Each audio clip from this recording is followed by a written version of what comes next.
أعوذ بالله من الشيطان الرجيم بسم الله الرحمن الرحيم السلام عليكم ورحمة الله وبركاته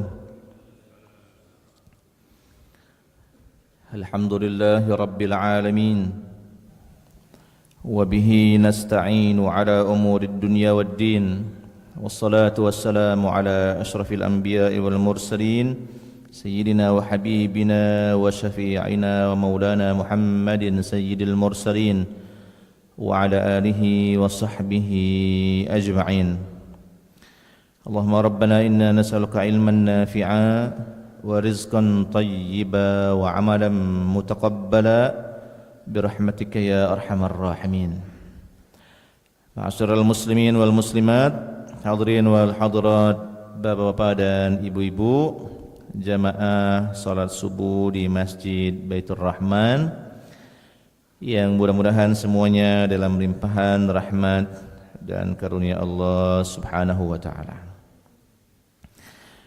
Di subuh kali ini kita kembali melanjutkan pembacaan hadis dari kitab Bulughul Maram yang penjelasannya kita ambilkan dari kitab Misbahuz Zalam. Dan di 2 pekan kemarin kita sudah masuk dalam bab sujud sahwi, sujud karena ada yang lupa di dalam solat. Dan kita kemarin baru membaca 2 hadis seputar sujud sahwi. Nah, supaya nyambung dengan pertemuan kemarin, saya coba ulang sebentar dari 2 hadis yang kita baca kemarin. Nah, Bapak Ibu semua, di hadis yang pertama diceritakan bahwa Rasulullah SAW pernah melakukan sholat 4 rakaat. Lalu kemudian setelah rakaat kedua, semestinya Rasulullah SAW itu duduk tasyahud awal, tapi beliau langsung berdiri tanpa tasyahud awal lagi. Nah, dalam kondisi seperti ini Rasulullah SAW tetap melanjutkan sholatnya. Lalu kemudian rakaat ketiga seperti biasa, rakaat keempat seperti biasa, lalu kemudian duduk tasyahud akhir. Nah, setelah innaka hamidum majid, beliau tidak langsung salam, tapi beliau sujud sahwi dulu 2 kali. Sujud, duduk antara 2 sujud, sujud, baru tasyahud akhir, baru tanpa membaca apa-apa langsung salam ke kanan dan langsung salam ke kiri. Jadi ini hadis yang pertama seputar sujud sahwinya Rasulullah SAW. Nah, sekarang hadis yang kedua. Kemarin kita sudah berbicara bahwa Rasulullah SAW pernah melaksanakan sholat 4 rakaat juga. Tetapi baru 2 rakaat Rasulullah SAW langsung tasyahud akhir. Ini baru 2 rakaat ini. Kemudian salam kanan, salam kiri. Ya, memang pada waktu itu awal-awal pensyariatan sholat, para sahabat berhusnuzon, jangan-jangan ini memang sholat dipendekkan dari 4 menjadi 2. Maka setelah salam kanan salam kiri, ada orang yang bertanya, ya Rasulullah, apakah memang sholat kita ini dipotong? Aku siratis sholat, apakah memang sholat kita dipotong? Kata Rasulullah, enggak. Terus Rasul nanya, benar tidak yang diomongkan orang ini bahwa kita tadi sholatnya itu kurang? Benar, kata sahabat yang lain. Nah, setelah itu Rasulullah SAW kembali menghadap ke kiblat, lalu kemudian beliau langsung takbir. Tapi ini takbir bukan takbiratul ihram, ini takbir sujud, Allahu Akbar. Akhirnya beliau sujud. Bukan beliau sujud. Akhirnya beliau Allahu Akbar, memulai lagi untuk menambah yang sisa 2 rakaat yang belum dilakukan. Setelah itu rakaat ketiga, setelah itu rakaat keempat, habis itu tasyahud akhir, innaka hamidum majid, sebelum salam sujud sahwi 2 kali, baru kemudian salam kanan dan salam kiri. Nah, ini Bapak dan Ibu menunjukkan bahwa Rasulullah SAW pernah kurang dalam melaksanakan sholat, kurang rukun. Kemudian walaupun setelah salam dan walaupun sudah bercakap-cakap, asalkan waktunya dekat, maka diperkenankan untuk langsung kembali melanjutkan tanpa mengulang dari awal, asal waktunya dekat. Nah, dekat waktu itu ukurannya berapa, Ustaz? Dekat waktu itu ukurannya maksimal ini ya. Maksimal hitungan orang sholat 2 rakaat. Maksimal. Jadi kalau seandainya orang mengerjakan sholat 2 rakaat ini 5 menit, berarti maksimalnya 5 menit. Kalau sudah 10 menit, kalau sudah sejam, apalagi sudah makan nasi padang, ya harus diulang dari awal. Kalau ada yang nyolek, Ustaz, kayaknya sholat tadi kurang. Iya nih apa iya. Nah, kalau sudah lama berarti ulang dari awal, ulang dari takbiratul ihram pertama sekali. Tapi kalau dia masih lama, kisaran 5 menit, walaupun kita sempat ngobrol, sempat ngomong yang itu bukan bacaan sholat, maka boleh dilanjutkan. Baik, itu hadis yang kedua, dan sekarang kita masuk ke hadis yang ketiga. Bismillahirrahmanirrahim, masih di dalam sujud sahwi. Wa an Imran ibni Husainin radhiyallahu anhu anna an-nabiyya sallallahu alaihi wasallam shalla bihim. Imran bin Husain menceritakan bahwa sekali waktu Rasulullah sallallahu alaihi wasallam salat bersama mereka. Fasaha, lalu kemudian Rasulullah SAW lupa, ada yang lupa di dalam solat. Fasajada sajdataini, maka di ujungnya Rasulullah SAW sujud 2 kali. Summa tasyahhad, summa salam, lalu kemudian setelah itu kembali duduk tasyahud, kemudian salam. Hadis ini secara umum ini menguatkan hadis yang sebelumnya. Hadis yang keempat. Bismillahirrahmanirrahim.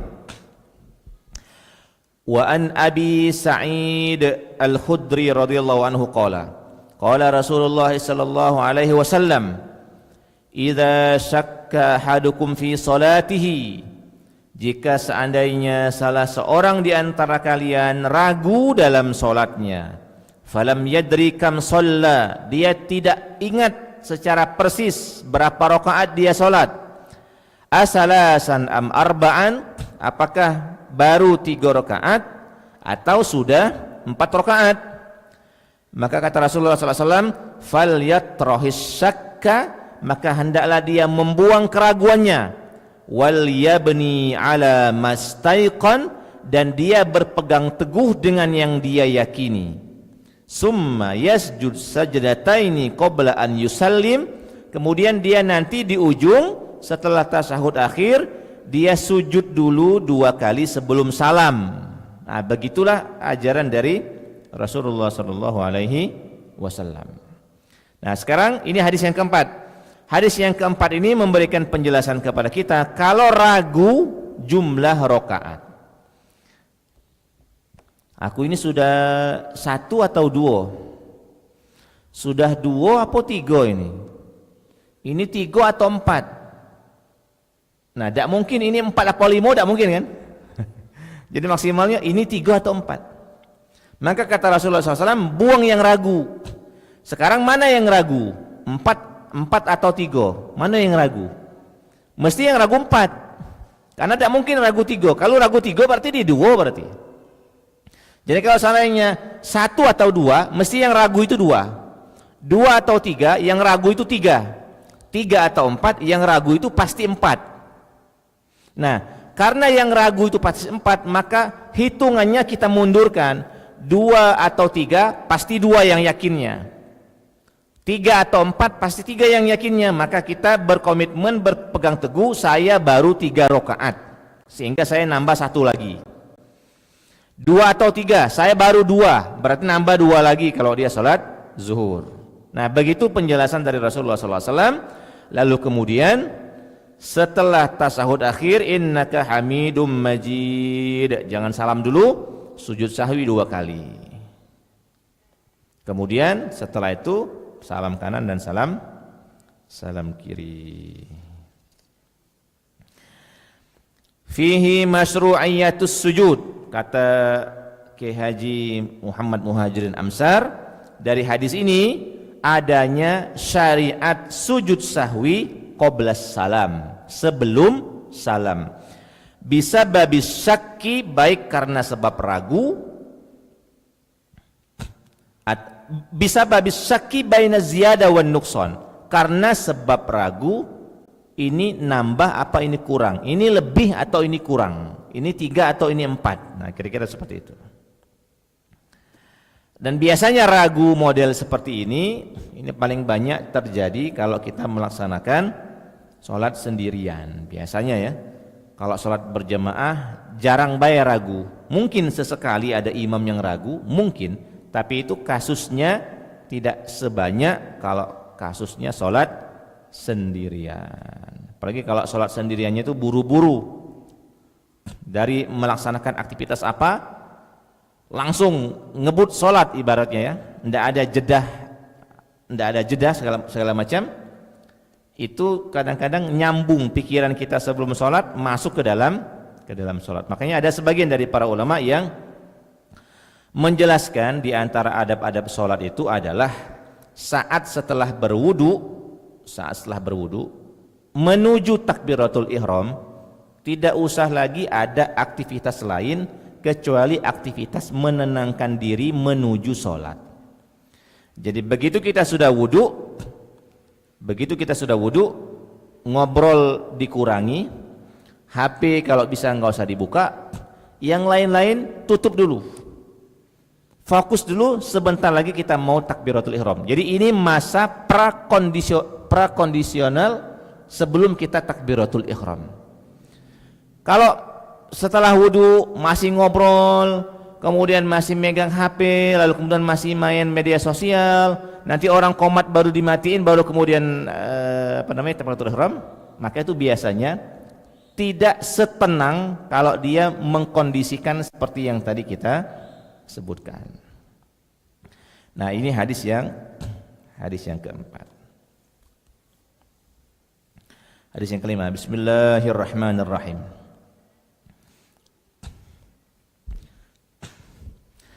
Wa an ibni Mas'udin radhiyallahu anhu qala,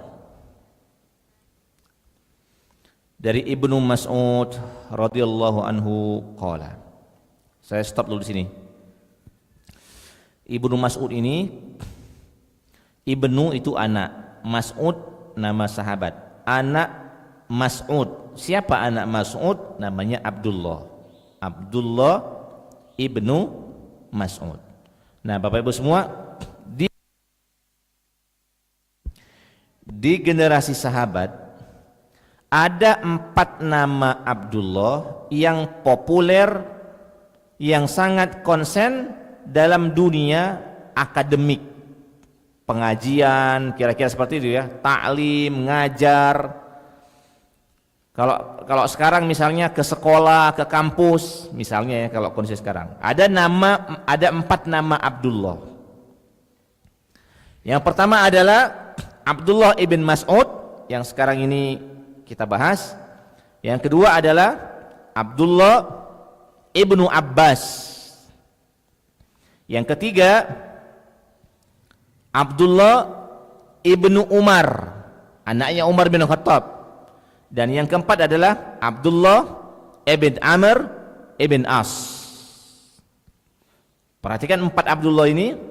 Abdullah ibnu Mas'ud, anaknya Mas'ud. Abdullah ibnu Abbas, anaknya Abbas. Abdullah ibn Umar, anaknya Umar bin Khattab. Dan Abdullah ibn Amr ibn As. Nah, Bapak Ibu semua, Abadilah ini, Abdullah jamaknya Abadilah. Abadilah ini adalah sahabat junior. Sedangkan bapak-bapaknya itu sahabat senior. Bapak-bapak dari Abadilah ini dikenal sebagai sahabat Nabi yang cukup konsen dalam dunia politik kepemimpinan. Siapa yang tidak kenal dengan Umar bin Khattab, presiden? Siapa yang tidak kenal dengan Ibnu Abbas, gitu kan?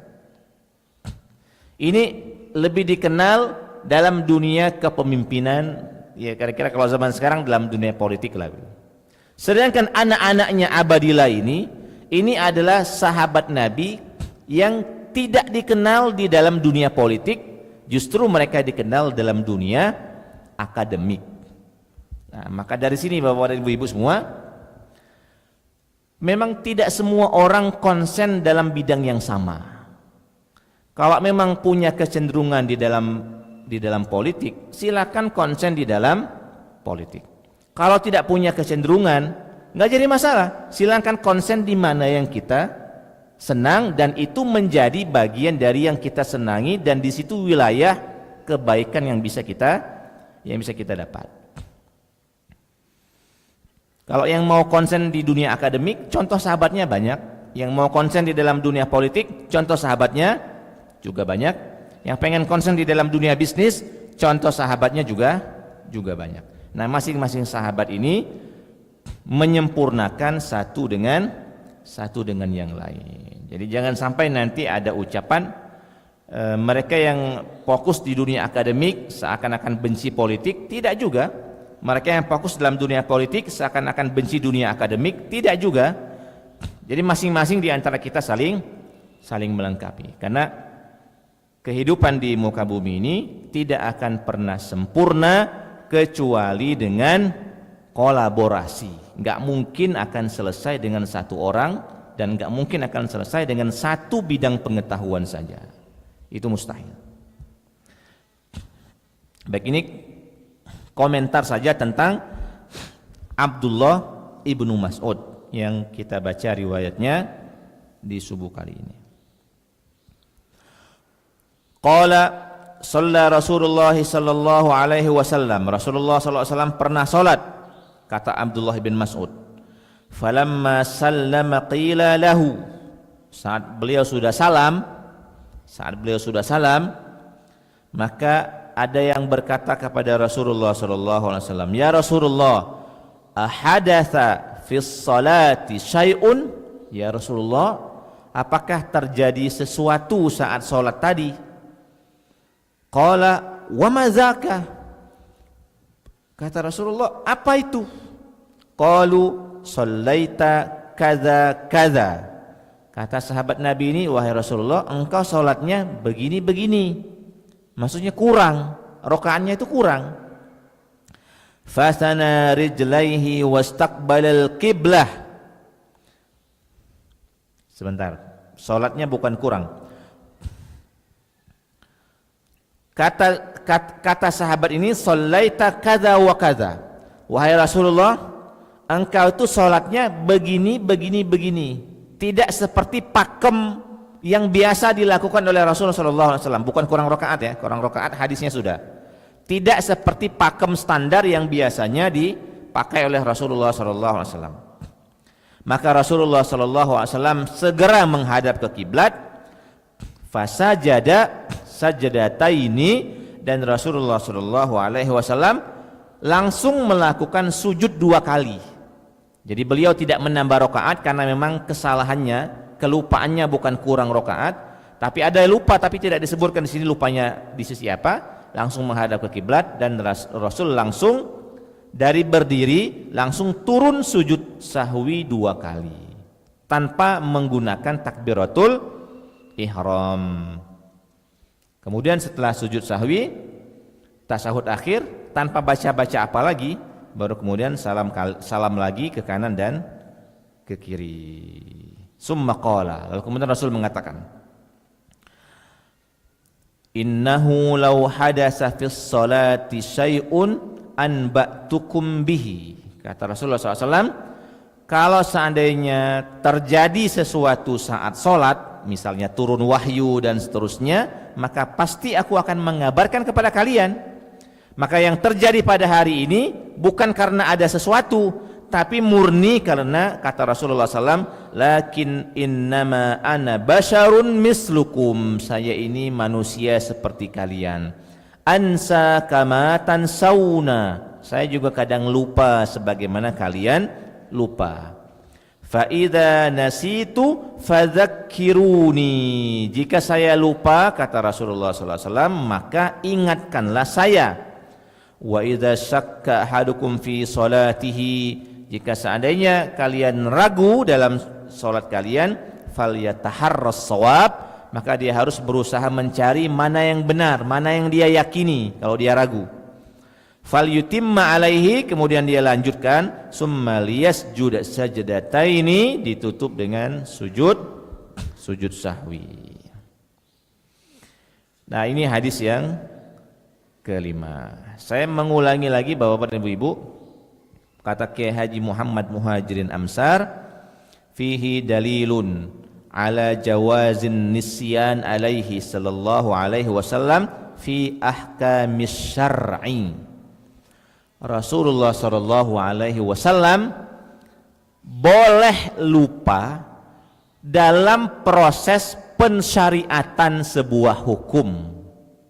Jadi Rasulullah sallallahu alaihi wasallam tidak tercela lupa dalam proses pensyariatan hukum, karena memang Allah Subhanahu wa taala yang memang menghendaki Rasul lupa supaya kalau terjadi lupa maka terjadi proses penyempurnaan hukum-hukum syariat.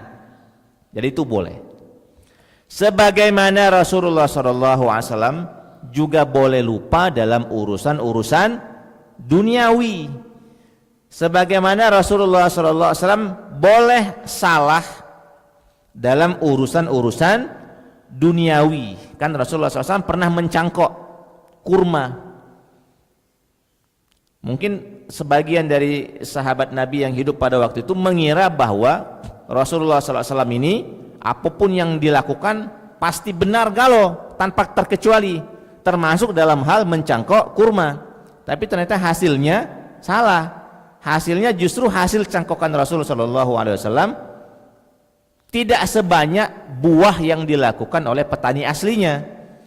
Lalu kemudian Rasulullah SAW mengatakan, antum a'lamu bi umuri dunyakum. Kalau dalam urusan dunia, profesi, bertani segala macam, antumlah yang lebih tahu ilmunya. Maksudnya Nabi SAW tidak diutus sebagai petani. Rasul tidak diutus sebagai petani. Yang kalau ditanyakan ilmu petani kepada Rasul SAW, mungkin salah, mungkin juga benar. Nah, tetapi kalau untuk urusan yang Rasulullah SAW wajib menyampaikan, tabligh, urusan wajib menyampaikan, maka dalam hal ini Rasulullah SAW mustahil salah. Misalnya Rasul wajib menyampaikan Tuhan satu, nggak mungkin Rasulullah SAW misalnya sekali waktu lupa tersebut Tuhan lebih dari satu, misalnya itu tidak mungkin.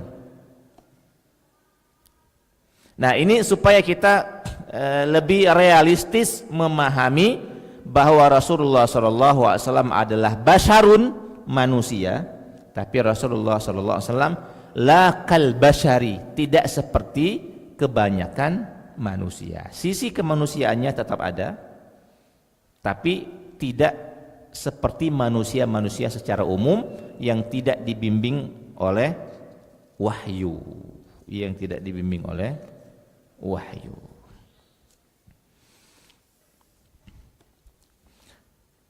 Misalnya saya pribadi, misalnya kalau ditanya masalah kitab Bulughul Maram, saya bisa jawab. Tapi kalau ditanya tentang operasional kamera, maka saya mengatakan antum a'lamu bi umuri dunyakum. Kamu lebih hebat, kamu lebih tahu dengan urusan perkamerahan. Jadi jangan tanya ke saya gitu. Jangan tanya ke saya. Lanjut. Dikit lagi. Wa 'anil Mughirah bin Syu'bah radhiyallahu anhu anna Rasulullah sallallahu alaihi wasallam qala, "Idza syakka ahadukum." Nah, ini penting sebagai penjelas hadis yang pertama. Kata Rasulullah sallallahu alaihi wasallam, jika kalian ragu Faqama fir raqataini. Lalu kemudian orang ini karena ragu, akhirnya dia berdiri langsung setelah 2 rakaat tanpa duduk tasyahud awal. Fastatamma qa'imah. Lalu kemudian orang ini melanjutkan sholatnya karena dia ragu. Karena dia ragu akhirnya salah. Yang semestinya dia duduk tasyahud awal, akhirnya dia berdiri sempurna. Dan karena sudah berdiri sempurna, orang ini melanjutkan sholatnya tanpa turun lagi. Nah, maka kata Rasulullah SAW, falyamdi ini hendaklah dia teruskan saja, berlalu saja, enggak usah turun lagi. Wala ya'ud, jangan kembali lagi ke tasyahud awal karena dia sudah berdiri sempurna. Wal yasjud sajdataini, nanti tutup saja dengan sujud 2 kali. Dengan sujud 2 kali. Fa illam yastatimma qa'ima falyajlis wala sahwa alaihi. Tapi kalau seandainya dia belum sempurna berdirinya, masih miring begini, maka kata Rasulullah SAW, falyajlis, maka dia harus duduk. Wala sahwa alaihi, dan dalam posisi itu tidak dianggap lupa dan tidak harus sujud sahwi. Baik. Boleh antum ke depan, Ustaz? Lupa namanya siapa? Sering ketemu. Sekarang posisi ngadep ke sana. Sekarang posisi sujud rakaat kedua. Sujud. Oke, semestinya setelah ini tasyahud awal. Berdiri langsung ke rakaat ketiga, enggak usah duduk. Oke. Kalau sudah sempurna begini, ingat, oh lupa. Belum tasyahud awal, apakah turun lagi atau lanjut? Kata Rasulullah SAW, lanjut saja.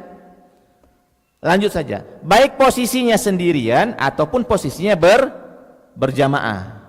Kemarin ada Ustadz di Izzuddin menanyakan, Ustadz gimana katanya kalau kita berjamaah, kita sudah berdiri sempurna, tapi diingatkan oleh makmum, subhanallah. Saya jawab begini, semestinya memang fikih salat itu dipelajari oleh imam, dipelajari juga oleh makmum. Nah, dalam kondisi seperti ini,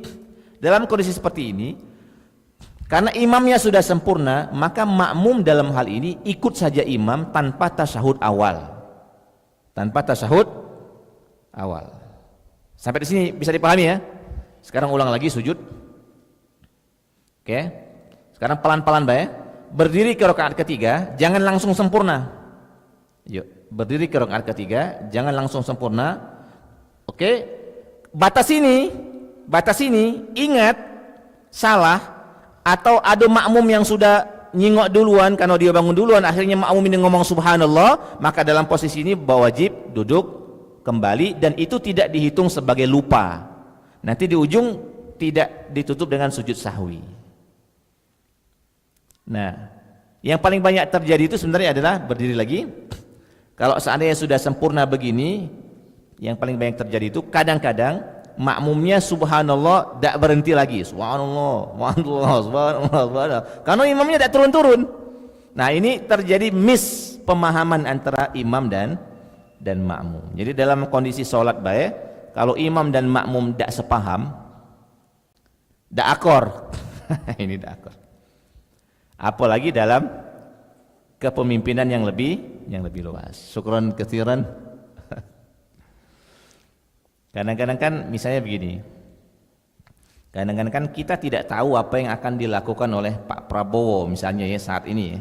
Mungkin dalam versi kita sebagai makmum salah Pak Prabowo nih, tapi kita kan tidak tahu pengetahuan beliau itu lagi ngapain, kita tidak tahu. Maka kalaupun seandainya ada koreksi terhadap pemimpin, selagi kesalahannya itu bukan sebuah kesalahan yang sangat fatal, dan tasyahud awal dalam konsep mazhab Syafi'i adalah sunnah, tidak sampai ke rukun, kesalahannya dalam hal ini kita abaikan sementara waktu, kita ikut saja dia sampai habis. Karena kan kesalahan tasyahud awal adalah kesalahan, bukan kesalahan rukun. Berbeda kalau seandainya imamnya tidak baca Al-Fatihah misalnya, Ini terjadi sering di Ramadan. Saking nak cepatnya sholat, dari sujud rakaat pertama pindah yang kedua, Allahu Akbar, Bismillahirrahmanirrahim, Qul huwallahu ahad, ma'nu al-Fatihahnya kan ketik lagi kan. Nah yang begini kita ingatkan, subhanallah, dia masih lanjut.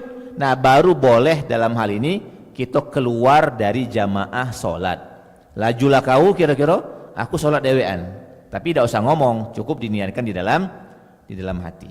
Jadi kalau seandainya ada kesalahan yang fatal terhadap imam, kesalahan yang dimaksud adalah rukun yang salah, kita ingatkan imamnya tidak mau membenahi, maka dalam hal ini boleh berpisah, bahkan wajib memisahkan diri. Karena kalau tidak memisahkan diri sampai selesai, sholatnya imam tidak sah, sholat makmum juga tidak sah.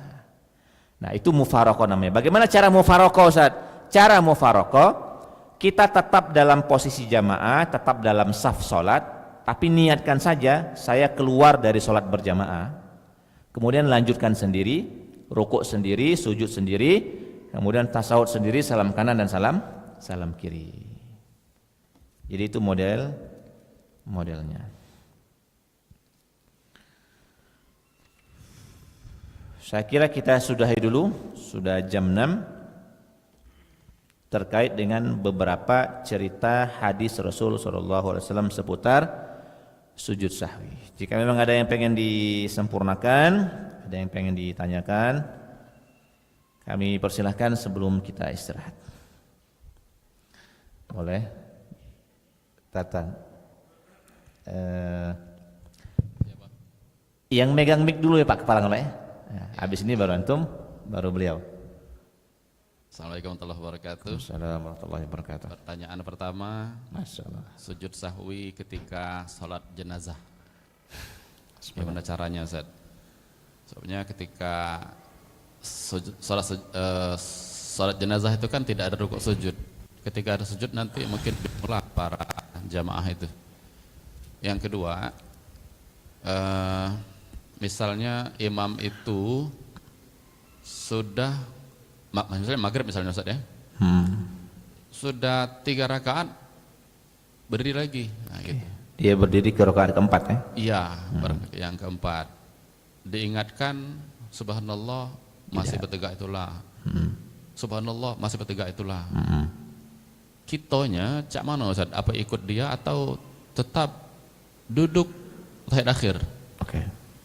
Nah, nanti misalnya posisi sebagai imam sudah masuk 4 rakaat, itu apakah sujud sahwi atau gimana gitu? Oke. Nah, atau kan makmum pasti ada dua ini kan, ada 2 kemungkinan, ada yang tetap 3 nunggu imam salam baru dia salam, ada juga yang ikut imam gitu.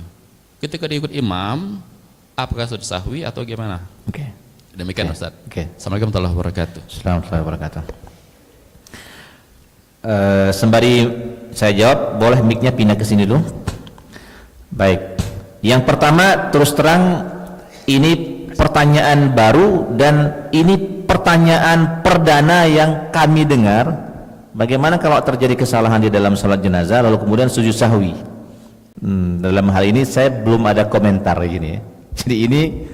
Jadi inilah apa namanya, uniknya, enaknya kalau kita itu ngobrol sama banyak orang, hal yang tidak pernah kita terpikirkan sebelumnya ternyata muncul pertanyaan itu kan.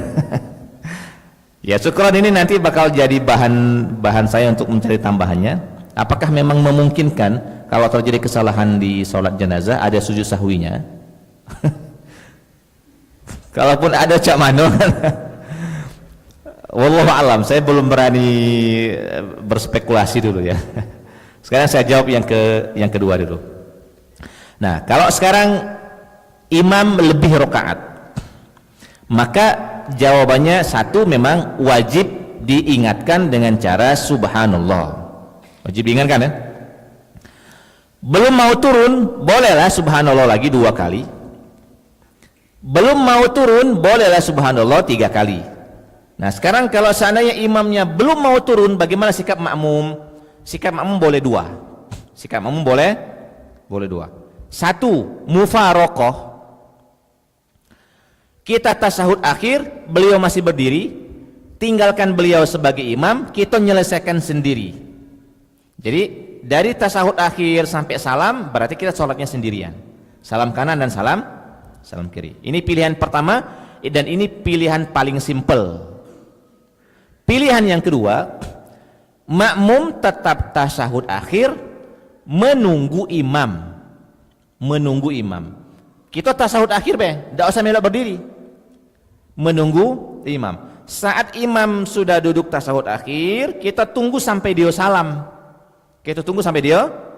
Salam. Saat dia salam, baru kemudian kita melok salam juga ke kanan dan ke kiri. Nah, dalam hal ini tidak ada sujud sahwi berarti, karena imam merasa dia benar dan makmum merasa benar kan? Mana yang paling benar? Tanya makmum yang lain. Kalau makmum yang lain lebih dari 3, lebih dari 4 ngomong yang sama, berarti kita yang benar, berarti imam yang salah. Tanggunglah dia kan? Tanggunglah dia. Tapi secara kesempurnaan sholat, opsional kedua ini boleh dilakukan, menunggu imam. Nah, sekarang kalau opsinya kita ikut imam, Ustaz, kita ikut imam berdiri lagi, nggak boleh. Karena jelas-jelas imam salah dan salahnya itu menambah rukun baru. Rukun barunya adalah dia berdiri lagi, dia ruku lagi, dia sujud lagi, itu kan rukun kan? Maka dalam sholat tidak boleh mengurangi rukun, tidak boleh menambah rukun. Jadi pilihannya cuma 2. Kalau ada yang memilih yang ketiga, dan makmum ini yakin bahwa imam ini salah rukun, maka batal sholat makmum. Wallahu ta'ala a'lam bissawab. Nanti yang masalah kesalahan dalam sholat jenazah, apakah juga punya konsep sama sujud sahwi, nanti kita coba perdalam lagi. Kira-kira gitu, Ustaz. Boleh, Pak. Assalamualaikum warahmatullahi wabarakatuh. Waalaikumsalam warahmatullahi wabarakatuh. Pertanyaan mungkin ada 2. Tidak tahu 2 atau 1 ini gimana nih Pak Ustadz menerjemahkannya. Yang pertama, saya mencoba sekarang itu kalau sholat tahajud itu karena banyak ayat yang mungkin yang saya baca itu tidak hafal, jadi saya pegang HP Pak Ustadz. Oke. Ya, saya pegang HP, saya baca. Tapi saya tidak mengutamakan jumlah rakaat. Ya. Jadi kadang-kadang kalau lagi pegang HP itu seperti pagi tadi saya habis surat Al-Hajj itu habis itu anunya. 1 rakaat. Ya. Nah, ternyata saya sambung lagi dengan ayat yang lain, surat lain-lain itu hanya 2 rakaat. Nah, jadi yang pertanyaan yang ingin saya tanyakan, apakah itu diperbolehkan? Kemudian yang kedua, kita dalam sholat tahajud itu kita diminta atau diapakan itu dari jumlah rakaatnya atau dari jumlah apanya gitu ya. Itu mas saya. Itu saya mungkin itu saja. Assalamualaikum warahmatullahi wabarakatuh. Waalaikumsalam warahmatullahi wabarakatuh. Baik, yang pertama anggap saja ini ada 2 pertanyaan. Yang pertama adalah sholat sunnah memegang HP sambil membaca ayat Al-Quran. Apakah ini diperkenankan atau tidak diperkenankan? Jawabannya diperkenankan, diperbolehkan. Nah, cuma sebenarnya ada yang lebih aman dari sisi gerak. Jangan HP, tapi taruh Quran benar di hadapan, supaya jari-jari kita ini tidak terlalu banyak bergerak. Tapi kalaupun seandainya tetap memegang HP, itu masih diperkenankan, apalagi di dalam sholat sunnah. Nah, cuma kalau ada yang nanya, mana yang lebih utama Ustaz, baik dalam sholat wajib maupun dalam sholat sunnah, apakah lebih utama sholat berdasarkan hafalan atau sholat berdasarkan bacaan kita terhadap Al-Quran lewat HP misalnya? Maka bisa saya pastikan jawabannya adalah yang paling afdol sholat berdasarkan hafalan, tapi tetap boleh melihat HP terutama untuk sholat sunnah. Nah, sekarang yang berikutnya, kalau kita sholat sunnah, tahajud dan seterusnya, mana yang lebih utama, memperbanyak rakaat atau memperlama berdiri sholatnya? Mana yang lebih utama? Sebenarnya yang lebih utama itu memperlama berdiri sebenarnya. Lebih utama memperlama berdiri dari sekedar memperbanyak rokaat. Tapi kalau kita mau menggabungkan dua kebaikan, maka Rasulullah SAW itu tahajudnya kan 8 rokaat atau 11 rokaat plus witir. Maka kalau seandainya kita juga mengejar supaya tahajudnya bisa 8 rakaat dan 11 rakaat, itu juga penggabungan yang bagus. Tapi sekiranya ada orang yang berusaha untuk memperpanjang sholatnya, memperpanjang bacaannya, memperlama rukuknya, memperlama i'tidalnya, memperlama sujudnya, itu secara lebih utama dari sekedar memperbanyak rakaat. Jawaban sederhana dari yang Bapak tadi tanyakan. Boleh, Pak? Baik, Pak Ustadz. Sebatas mana, misalnya setelah rakaat kedua kita lupa tasahud awal tadi, kita berdiri, kapan batas kita boleh duduk lagi? Karena saya pernah dengar ada Ustadz yang ceramah, kalau kita sudah baca Al-Fatihah tidak boleh lagi duduk lagi katanya. Misalnya kita sudah terlanjur Bismillahirrahmanirrahim, lanjutkan saja katanya. Atau kalau kita belum Bismillahirrahmanirrahim, boleh duduk lagi katanya. Apakah ini ada dasarnya? Itu yang pertama. Yang kedua, seberapa lama diizinkan kita menunda atau tidak ikut imam, atau boleh tidak, atau sah, atau gimana? Sering sekali misalnya di tasahud akhir itu imam kan cepat Assalamualaikum warahmatullahi wabarakatuh ke kiri dan ke kanan. Kita ingin menambah doa karena ada hadisnya kan. Doa di tasahud akhir itu Allahumma inni a'udzubika min azabi jahannam dan seterusnya itu. Nah, diizinkan. Mana yang lebih abdul maksud saya? Apakah kita imam setelah salam kita ikut salam, tidak usah lagi pas itu, kita tambahkan sedikit menunda beberapa saat, boleh enggak? Makasih. Assalamualaikum warahmatullahi wabarakatuh. Baik, yang pertama seberapa lama ukurannya orang berdiri sempurna itu? Apakah kalau dia sudah baca bismillah, apakah kalau dia sudah baca alhamdulillahirabbil alamin? Itu ukurannya sehingga dia tidak boleh duduk lagi. Maka jawabannya bukan di bacaan, Pak. Jawabannya kalau dia sudah berdiri sempurna dan pinggangnya ini sudah lurus.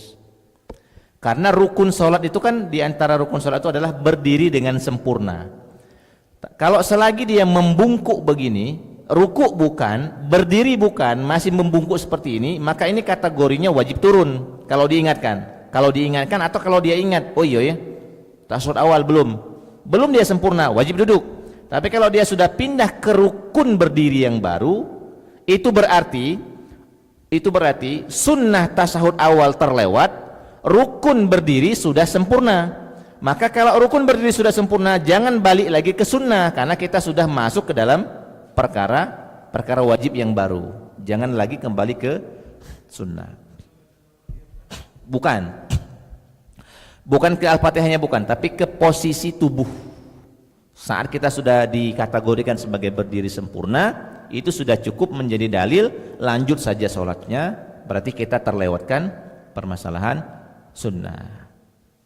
Nah, berikutnya, seberapa lama jarak jedah antara imam dengan makmum? Kalau masih di dalam sholat, dalam kondisi darurat, makmum diperkenankan tertinggal 2 rukun maksimal. Kalau di dalam sholat ya, misalnya begini, misalnya kita baru masuk, kita baca Al-Fatihah segala macam, imam ruku, kita Al-Fatihah belum selesai, kemudian imam i'tidal, kita Al-Fatihah belum selesai. Dalam kondisi seperti ini masih ditolerir di dalam sholat, 2 rukun tertinggal masih ditolerir. Nah, tapi sekarang kalau kita sudah salam, kalau imam sudah salam, Assalamualaikum warahmatullahi, Assalamualaikum warahmatullahi, kan sudah habis sholatnya. Sedangkan makmum ini masih tasawuf akhir, seberapa lamonian. Maka dalam kondisi seperti ini jawabannya adalah berdasarkan urf itu apa ya? Berdasarkan tabiat kita sebagai manusia, kita menilai ini sudah lama atau belum. Artinya kondisinya itu tidak bisa diukur dengan waktu, tidak bisa diukur, tapi hanya bisa diukur kira-kira itu sudah masuk saat kategori sudah lama, berarti itu kelewatan berarti kan. Tapi kalau enggak Ustaz, belum terlalu lama. Jadi tidak ada standar baku dalam hal ini. Setelah salam kanan, setelah salam kiri, apakah makmum tetap boleh melanjutkan dengan doa yang lain?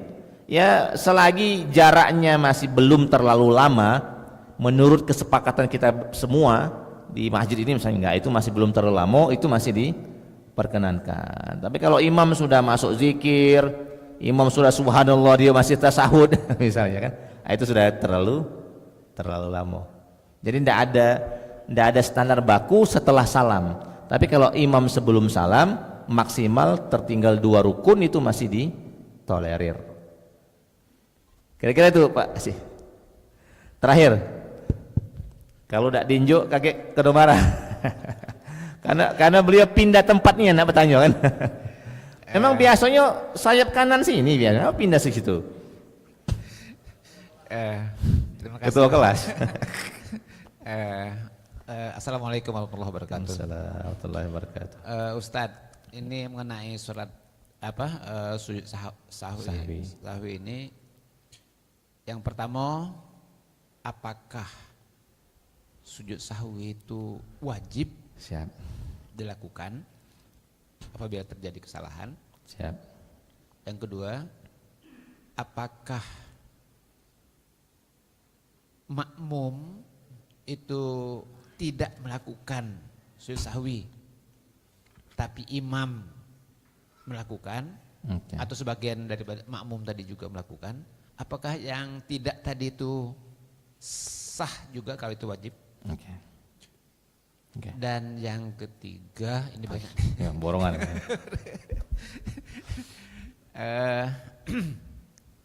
nah apa tadi, lupa.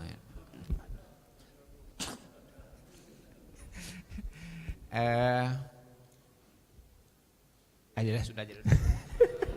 Assalamualaikum warahmatullahi wabarakatuh. Kakek mudah-mudahan kakek malah bertemu kopi, ingat lagi kakek. Yang pertama, apa hukum sujud sahwi di dalam mazhab Syafi'i? Hukum sujud sahwi sunnah. Kalaupun seandainya ada yang salah, ada yang lupa, tidak ditutup dengan sujud sahwi, salatnya sah, tapi kurang sempurna, tidak mengikuti tata cara sempurna yang diajarkan oleh Rasul sallallahu alaihi wasallam dalam pelaksanaan salat. Ini hukumnya sunnah. Nomor 2, apakah makmum juga kalau berjamaah wajib ikut imam sujud sahwi? Jawaban di dalam mazhab Syafi'i, hukum makmum, kalau makmum tahu imam sujud sahwi, tetap wajib ikut sujud sahwi. Terutama makmum-makmum yang di depan ini. Kalau ibu-ibu yang ada di belakang misalnya ya, yang ada di lantai 2, yang ada di lantai 3, yang dia tidak melihat imam, maka kondisinya ditolerir. Tapi kalau makmum tahu bahwa innaka hamidum majid, setelah itu imam ngomong, imam bertakbir Allahu akbar, jingok dulu ke depan, imam sujud, berarti dia tahu. Nah, kalau dia tahu, maka makmum tetap wajib mengikuti imam. Nah sekarang, kalau seandainya makmum tahu imam sujud sahwi dan makmum sengaja tidak ikut sujud sahwi, mungkin pikirannya yang salah tuh imam, jangan ngajak-ngajak kan. Maka dalam pemahaman mazhab Syafi'i, karena saya mengajar mazhab Syafi'i ya, dalam pemahaman mazhab Syafi'i, batallah salat makmum, bukan salat imam yang batal.